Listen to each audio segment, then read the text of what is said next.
What's up, guys? Welcome back to the channel. Another day working in the garage. Now, if you're like me, you'd like to do things yourself. You like to learn new things, and it includes metalworking. We got a welder over here from ArcCaptain. I've been playing around with it for a few months now. I think I got a few things down. So I just cut some pieces of 3/16 diamond plate. I'm going to show you how I'm welding them. And maybe you know better. If you do, leave me some comments. Give me some tips. I'm definitely, as you will see, very new. And just showing you guys how I'm learning and the process we're going through. So let me show you what I've already cut. So over here on our handy dandy Hercules saw, I've cut some 3/16, some diamond plate. Got this from a scrap yard. So we're gonna weld these up. First thing we're gonna do is get them cleaned up. One of the first things I learned that cleaning the material makes a massive difference in the way the welds turn out. So for that, we've got a jug of acetone here. We're gonna rinse them down really good, wipe them down really good, and clean them the best we can to get all of the whatever's on that metal off of it. So I got our pieces laid out. It's important that you are generous with the acetone. Don't be shy. Give her a good lathering because she needs it. It's good to waste as much as you can. Make sure it gets everywhere that it possibly can. We're gonna wipe that down. It's your handy dandy shop towels for a good wipe. Set her out of the way. You want to be very careful to make sure this is dry before you start welding because it is flammable. So that's not good.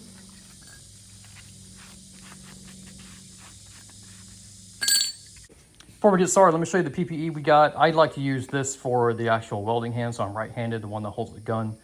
Obviously, I don't use that for the hand to hold the material, which is going to be this one because it's hot. I did get the Harbor Freight special of these sleeves because I do not have an actual welding jacket, which is what you want. This will protect your arms from getting sunburn, hit with splatter, all that stuff.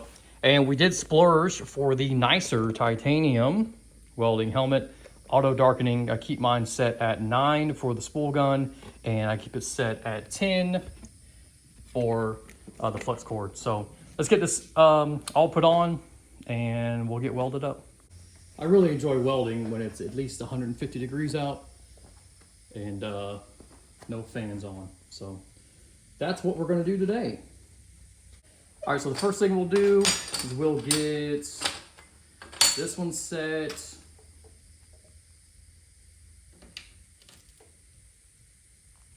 We'll take our little handy dandy magnets here and set up a little bracing so we can tack it in place. All right, there's that. Let's go ahead and tack it in place.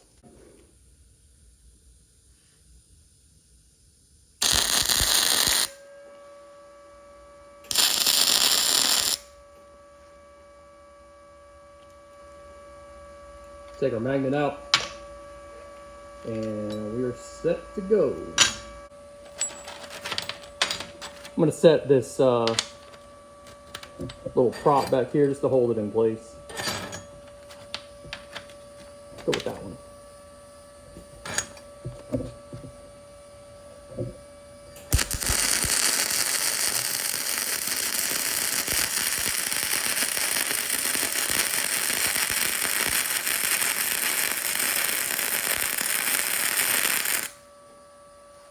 All right, let's see how that looks. Well, off the bat, doesn't look great. Let's clean this up a little bit.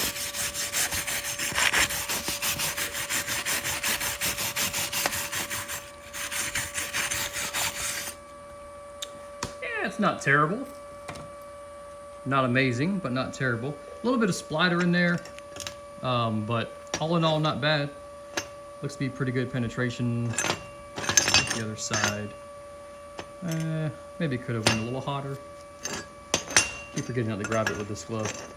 But not too shabby all in all, I think. And I don't know what I'm looking at here, but it looks to be all right. A little bit of splatter. I did have an issue a little bit ago.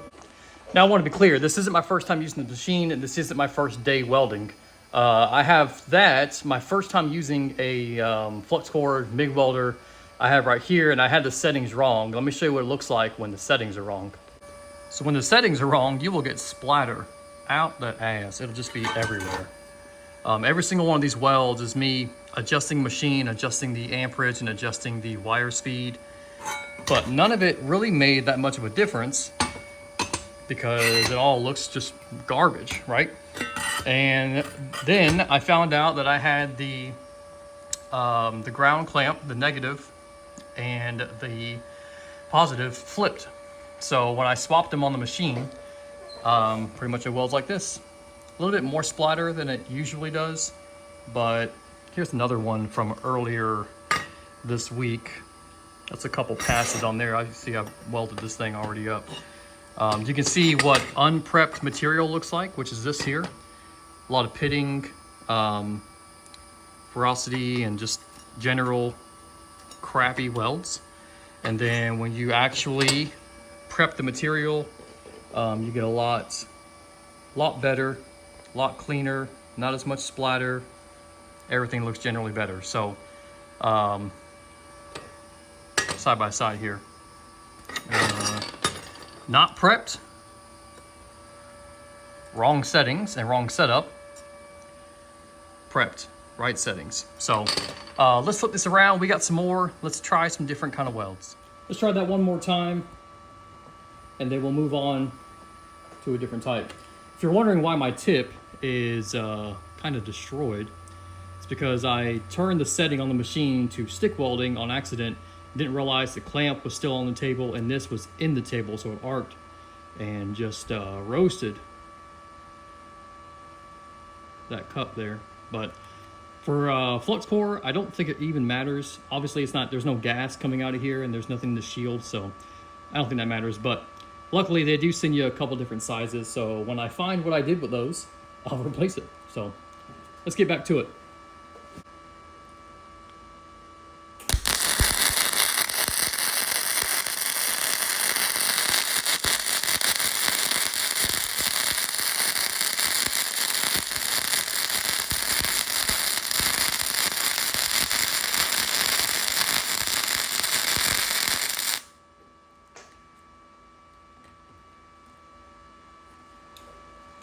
Well, that wasn't great, but we'll see how it looks here in a sec.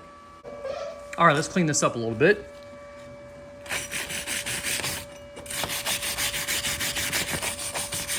Ooh, she's hot, buddy. She's hotter than Jessica Simpson on spring break. But not the most amazing weld. I'm still getting used to the rhythm. The speed, which I know makes a huge difference because I found that out. So not great, not absolutely garbage, but nothing I don't think you want to write home about. So let's try some different pieces and do a lap weld, I think it's called. I don't know. Let's try.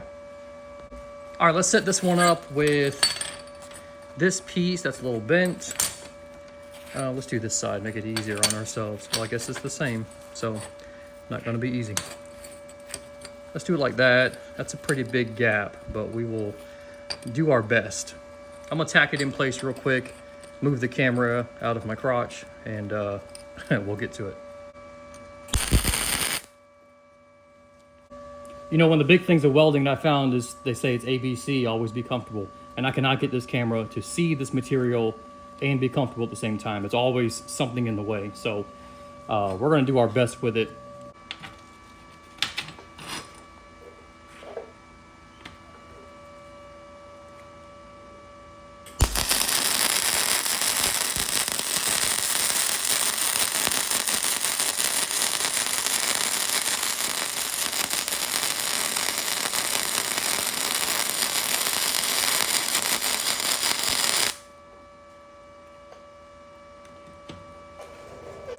So on that one there, I was doing more of a cursive E pattern.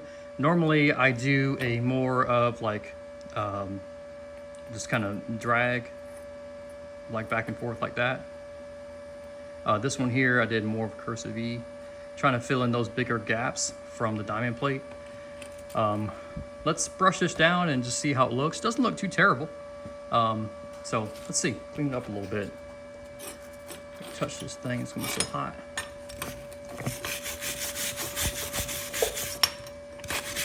God almighty, she's so hot. I need to use one of those clamps. Let's get a clamp set up on here so we can. All right, we got it clamped down. Now let's give her a rip to get that slag off of there.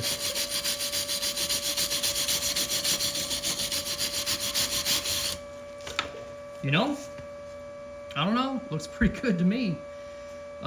That's no grinder, nothing to clean all this up. There's no anti-splatter spray on here. You guys just saw me prep it, weld it.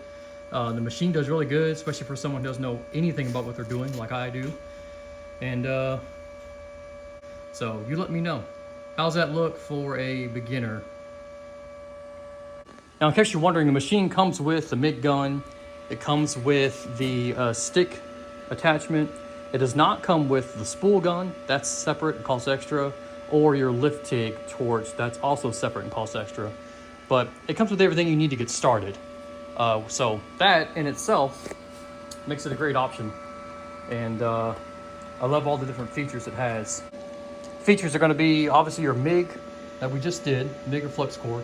You've got stick welding, TIG welding, which is lift TIG on this machine, and then your MIG with a spool gun for welding aluminum with the MIG gun.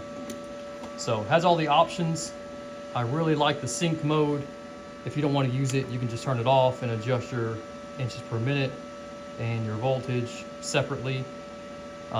Does have a little bit of like post flow settings and all that kind of stuff. But if you're just getting started, get on here, take a look at the chart, set it to sync, play with it, get some time on the machine, and that's the quickest way I found to use this to get going.